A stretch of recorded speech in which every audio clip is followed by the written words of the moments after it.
ನಮಸ್ಕಾರ ಬಂಧುಗಳೇ, ಇನ್ಫೋ ಮಿತ್ರ ಯೂಟ್ಯೂಬ್ ಚಾನಲ್ಗೆ ಸ್ವಾಗತ. ನಾವು ನಿಂತಿರುವ ನೆಲ ಅಲುಗಾಡುವುದನ್ನೇ ಭೂಕಂಪ ಎನ್ನುತ್ತೇವೆ. ನೆಲ ಯಾವಾಗ ಅಲುಗಾಡುತ್ತದೆ ಎಂದರೆ ಭೂಮಿಯ ಹೊರಪದರ ತಾನು ಇಟ್ಟುಕೊಂಡಿದ್ದ ಶಕ್ತಿಯನ್ನು ಬಿಡುಗಡೆಗೊಳಿಸಿದಾಗ ನೆಲ ಅದುರುವುದೇ ಇದಕ್ಕೆ ಕಾರಣ. ಈ ಕುರಿತು ಹೆಚ್ಚಿನ ಮಾಹಿತಿಯನ್ನು ಈ ವಿಡಿಯೋದಲ್ಲಿ ತಿಳಿದುಕೊಳ್ಳೋಣ ಬನ್ನಿ.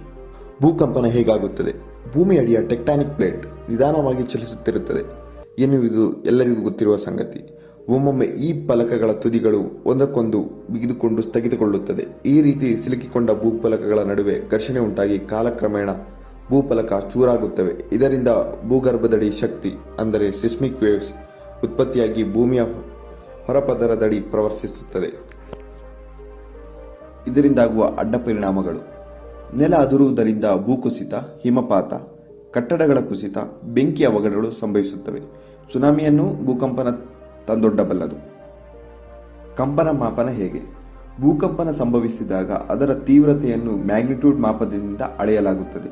1 ರಿಂದ 10 ತನಕ ಸಂಖ್ಯೆಗಳಲ್ಲಿ ಮ್ಯಾಗ್ನಿಟ್ಯೂಡ್ ಅಳತೆಯಾಗುತ್ತದೆ.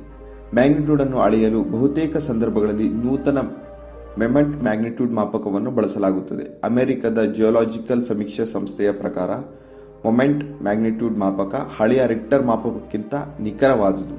ಭೂಕಂಪನ ಸಮಯದಲ್ಲಿ ಉತ್ಪತ್ತಿಯಾದ ಸಿಸ್ಮಿಕ್ ತರಂಗಗಳ ಶಕ್ತಿಯಿಂದ ಎಷ್ಟು ದೂರದವರೆಗೆ ಭೂಪದರಗಳ ಅಲುಗಾಟ ಸಂಭವಿಸುತ್ತದೆ ಎನ್ನುವುದು ಆಧಾರದಲ್ಲಿ ಮ್ಯಾಗ್ನಿಟ್ಯೂಡ್ ನಿರ್ಧರಿಸುತ್ತದೆ. ಸಿಸ್ಮಿಕ್ ಶಕ್ತಿ ಬಲವಾಗಿದ್ದಲ್ಲಿ ಭೂಕಂಪನ ವ್ಯಾಪ್ತಿಯು ಹೆಚ್ಚಿರುತ್ತದೆ.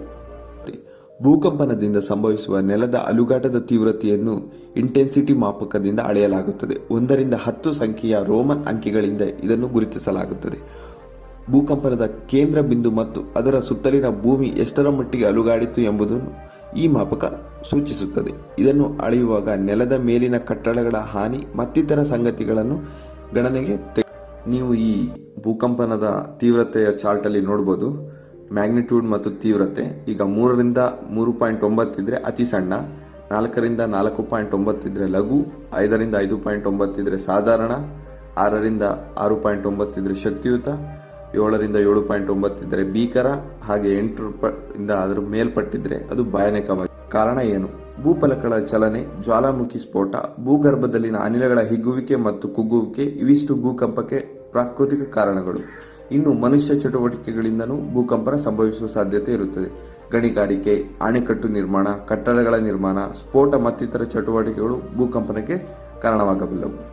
ಅತಿ ಭೀಕರ ಭೂಕಂಪಗಳು. ಇತಿಹಾಸದಲ್ಲೇ ದಾಖಲಾಗಿರುವ ಅತಿದೊಡ್ಡ ಪ್ರಮಾಣದ ಭೂಕಂಪ ಎಂದರೆ 1960ರ ಚೀಲಿ ಭೂಕಂಪ. ಗ್ರೇಟ್ ಚೀಲಿಯನ್ ಭೂಕಂಪ ಎಂದೇ ಇದು ಕುಖ್ಯಾತಿ ಗಳಿಸಿದೆ. ಇದು 9.5 ಮ್ಯಾಗ್ನಿಟ್ಯೂಡ್ ಅನ್ನು ಹೊಂದಿತ್ತು. ಅಂದು ಸುಮಾರು 10 ನಿಮಿಷಗಳ ಕಾಲ ಭೂಮಿ ಕಂಪಿಸಿತ್ತು. 1500 ಮಂದಿ ಜೀವ ಕಳೆದುಕೊಂಡರೆ 20 ಲಕ್ಷ ಮಂದಿ ಮನೆ ಕಳೆದುಕೊಂಡು ನಿರಾಶ್ರಿತರಾದರು. ಭಾರತದಲ್ಲಿ ಸಂಭವಿಸಿದ ಅತಿ ಭೀಕರ ಭೂಕಂಪ ಎಂದರೆ 2001ರಲ್ಲಿ ಗುಜರಾತ್ನ ಭುಜ್ನಲ್ಲಿ ಸಂಭವಿಸಿದ ಭೂಕಂಪ. ಇದು 7.7 ಮ್ಯಾಗ್ನಿಟ್ಯೂಡ್ ಅನ್ನು ಹೊಂದಿತ್ತು. ಸುಮಾರು 20,000 ಜನರು ವಿಕೋಪಕ್ಕೆ ಬಲಿಯಾಗಿದ್ದರು. ಇದಾಗಿತ್ತು ಈ ವಿಡಿಯೋದ ಮಾಹಿತಿ. ನಿಮಗೆ ಈ ವಿಡಿಯೋ ಇಷ್ಟ ಆಗಿದ್ರೆ ಲೈಕ್ ಮಾಡಿ, ಶೇರ್ ಮಾಡಿ, ಸಬ್ಸ್ಕ್ರೈಬ್ ಆಗಿ. ಹಾಗೆ ಪಕ್ಕದಲ್ಲೇ ಕಾಣ್ತಿರೋ ಬೆಲ್ ಐಕನ್ ಅನ್ನು ಮರೀದೆ ಪ್ರೆಸ್ ಮಾಡಿ. ಧನ್ಯವಾದಗಳು.